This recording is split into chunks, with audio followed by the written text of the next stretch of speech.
แพทย์เพิ่นบอกว่าเพิ่นเจาะบ่ได้มันยังน้อยร่างกายน้องก็อ่อนเพลียแล้วจังฮอดมือหมอมันเป็นนักหั่นน่ะจังฮอดหมอได้แต่ใส่ช่วยออกซิช่วยซื่อๆหมอแล้วก็ใส่ยาข้างในเปื่อยเนาะของเราในความหมายนะยื้อซ้ำน้องมือเองซื่อนะมันบ่จักแนวเฮ็ดทรมานหลาย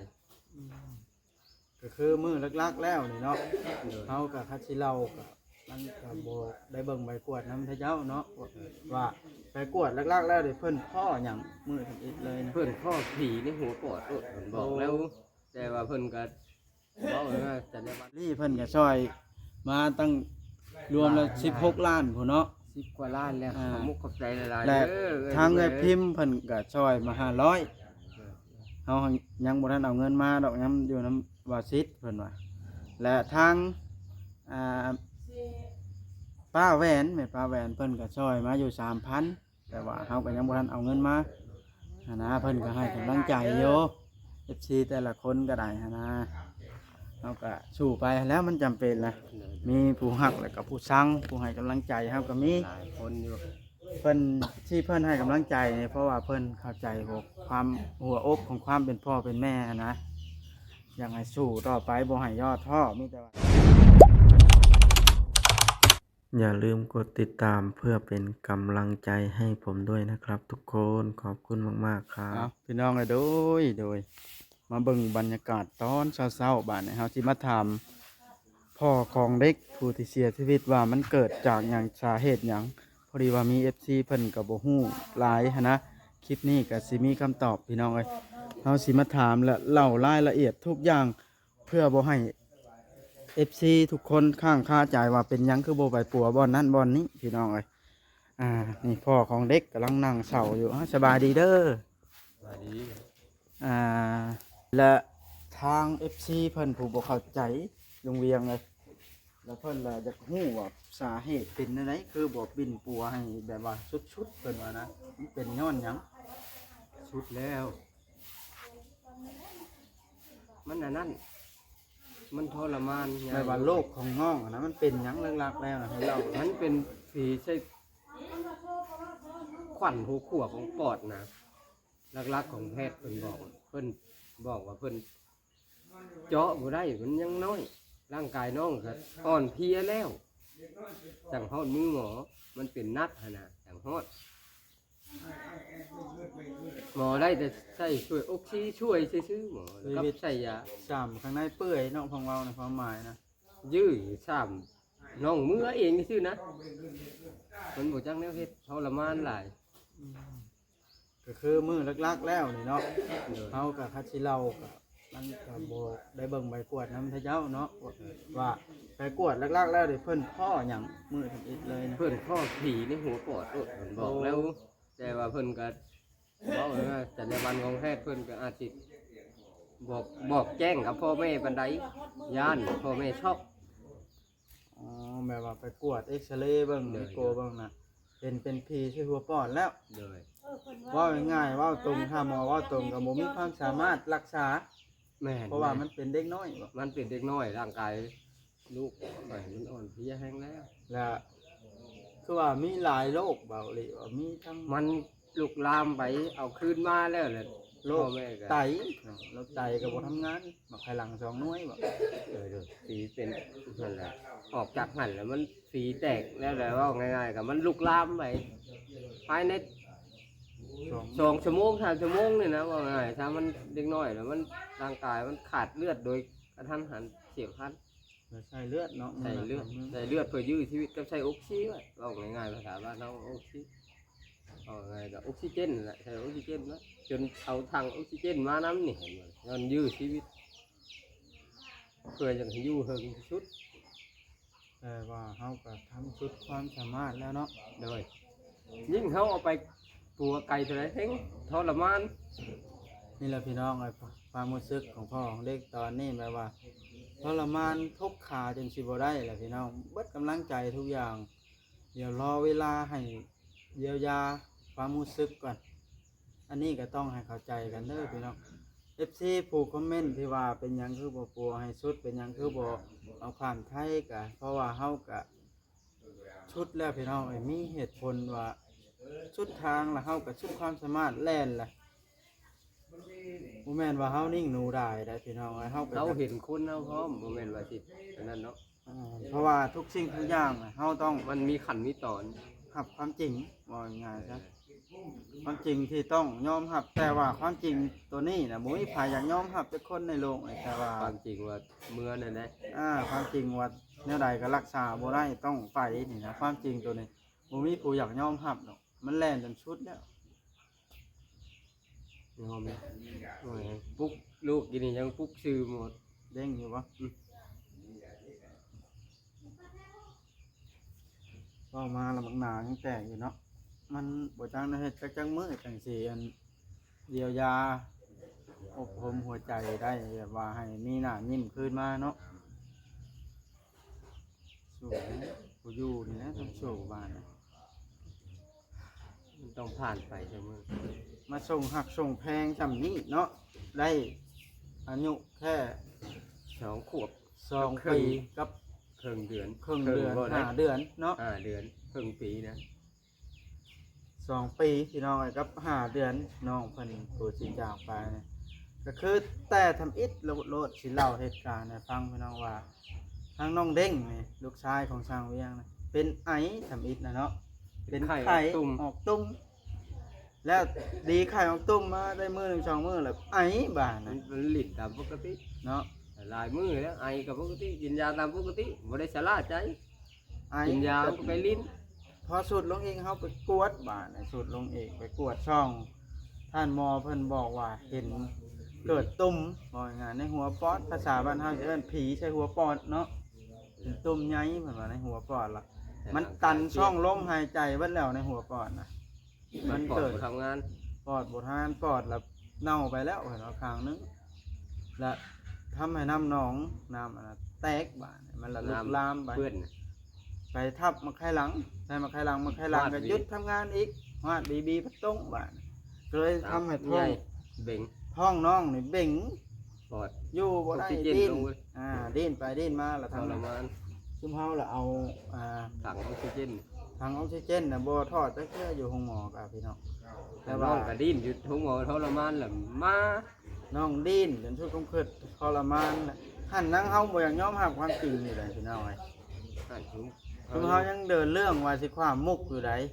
แต่ว่า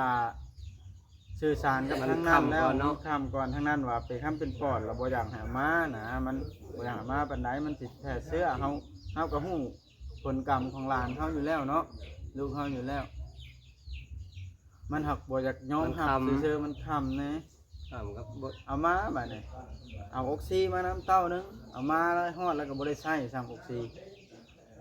น้องเพิ่นก็แปลว่า อยู่2 ชั่วโมงมาฮอด ดิ้น เพื่อน ไป บ้านแล้วน่ะก็ ดิ้นไปดิ้นมาล่ะน้องเพิ่นก็สิ้นใจลงในทันทีพี่น้องเอ้ยทางญาติพี่น้องพ่อแม่ก็ใจสลายทั้งครอบครัวตระกูลเลยมองง่ายๆเพราะว่าอยู่น้ำกันแต่ละมื้อเนาะสู้ได้ลูกเมียเงยบาทนะ โดย มันบ่ตั้งในเฮ็ดล่ะตั้งใจ มันได้เกิดแล้วเนาะ ยอมเลยเกิดกับไผก็บ่ค่อยอยากให้เกิดกับเพิ่น เมื่อยแห้งเนาะเบิดกำลังใจทุกอย่างบ่ได้นะบ่อยากคิดหยังช่วงนี้ เมื่อคืนนี่ก็นั่งเฝ้าเมียอยู่เมื่อคืนเมียบัดให้บัดใดบัดคือมาบัดใดบัด ลูก แน่ ลูกฮ้อนอยู่เลย แน่นกระตูหันใจบ่ออก เนี่ยยังทำใจบ่ได้เดี๋ยวนี้กันเนาะยังซอกอยู่ แม่น่ะยังทำใจบ่ได้แม่มันน่ะเวลามันฝนตกหั่นนะฝนตกมันเอาลูกไปเมียนไว้แล้วก็ฝนย่านขึ้นไปแล้วฝนตกค่ำลูกหันนี่หั่นนะ เกิดนี่ได้ โดย แท้จริงมันก็อยู่พื้นดินพื้นเนาะ แท้จริงมันก็อยู่พื้นดินแต่มันหักเป็นเรื่องของธรรมชาติใช่ไหมเพราะว่าอีกด้านหนึงก็ได้เนาะ ความรู้สึกเนาะ ความรู้สึกนี่มันบางครั้งมันก็อยากฟื้นธรรมชาตินี่ได้มันเหนือการเวลาพวกนั้นเป็นอย่างกันนะ บ่อยากรับเนาะ บ่ฮับเพราะฉะนั้นว่ามนุษย์ส่วนหลายนี่บ่อยากทำความจริงครับมันฮับบ่อยากได้แต่ความจริงเกินไปก็ได้ นี่ล่ะผ่านไปมื้อพี่น้องความรู้สึกของพ่อของเด็กยังทำใจบ่ได้อยู่พี่น้อง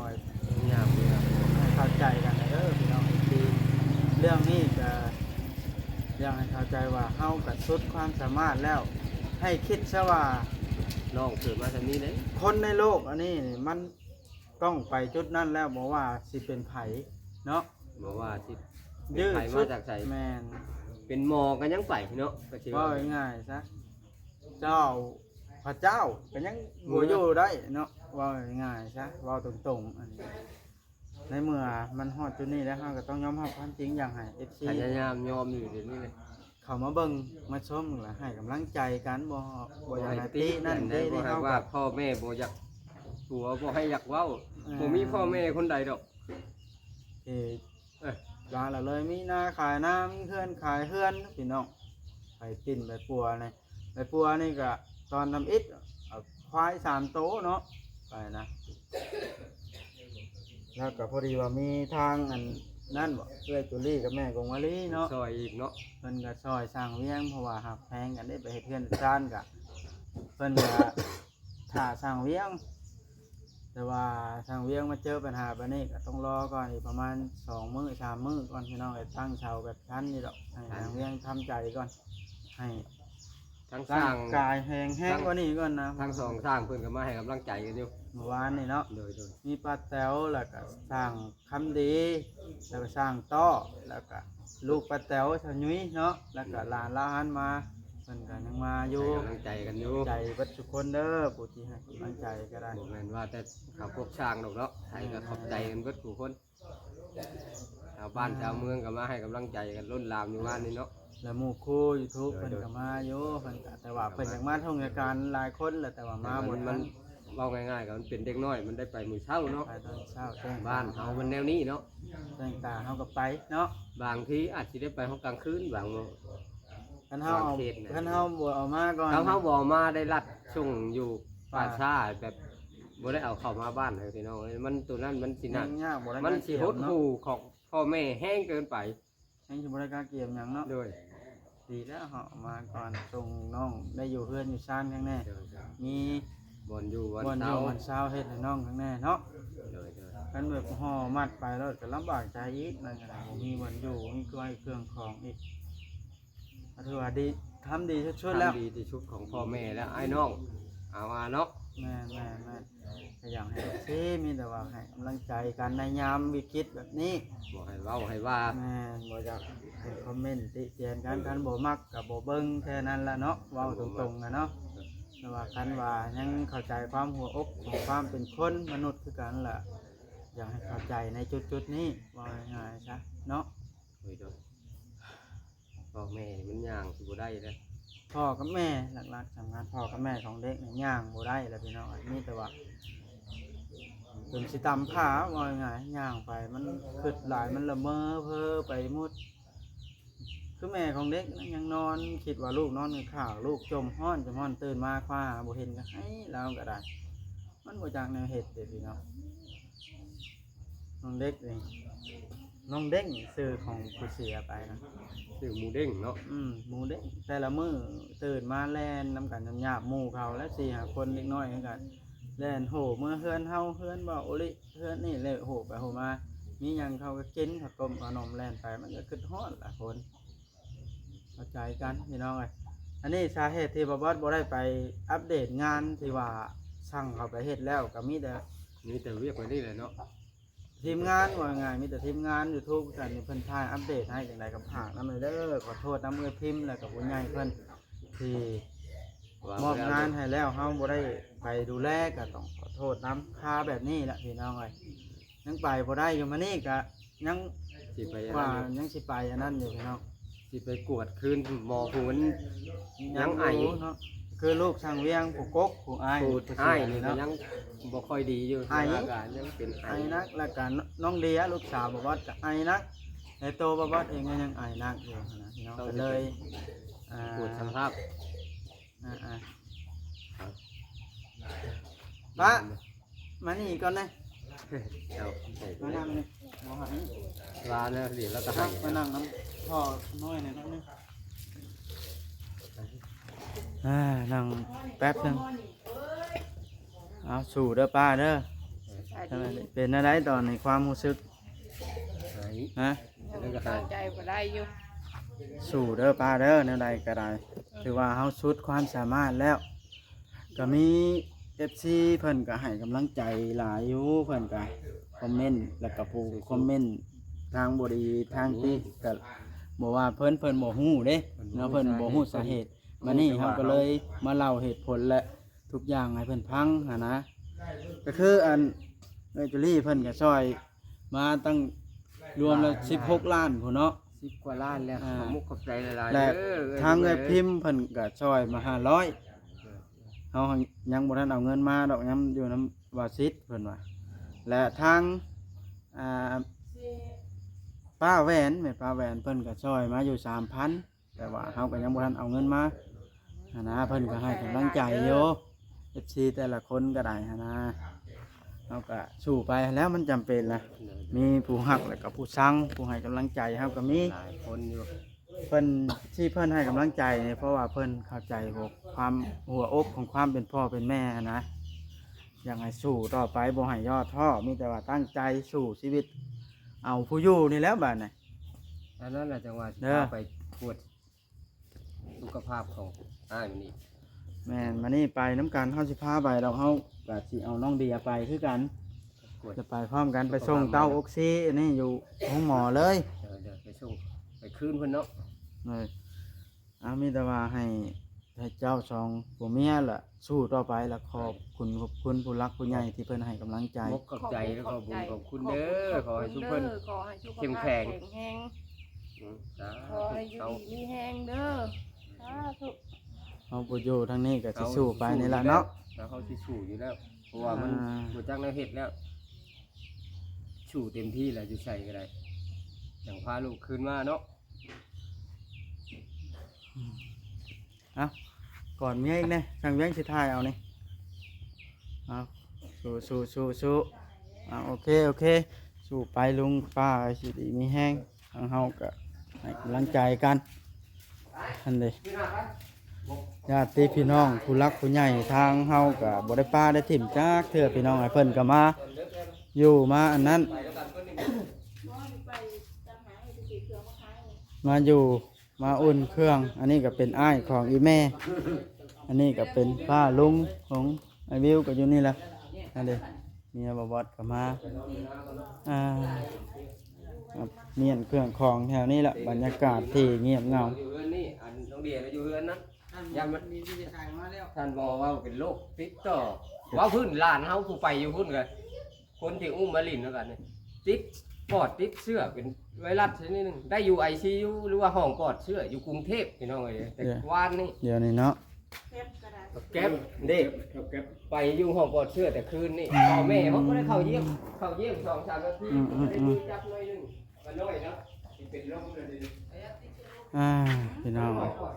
เอาพี่น้องไงบ้านไหนคลิปนี้ก็ถือว่ายืดยาวพอสมควรได้หู้และก็ได้เล่ารายละเอียดแล้วพี่น้องไอ้ว่าอาการของน้องเพิ่นเป็นหยังจังบดีพี่น้องไอ้ว่าเป็นหยังจังจากไปคือว่าบอสเล่าไว้ละพี่น้องไอ้ทุกคนบ่มีไผที่ว่าอยากให้เป็นชุดความสามารถซ้ำนี่แหละเนาะในความสามารถของเฮามีซ้ำนี่ก็ทำจนชุดแล้วพี่น้องไอ้กับบดีก็จากไปก็ถือว่าเราต้องทำใจแต่ก็ดีใจแล้วนึงดีใจที่ว่า เอานานแล้วมันสิ มาเพื่อน ไปบ่ อยู่เพื่อนเนาะกัน แม่สิบ่ เสียจะพ้นแล้วมัน งานบ่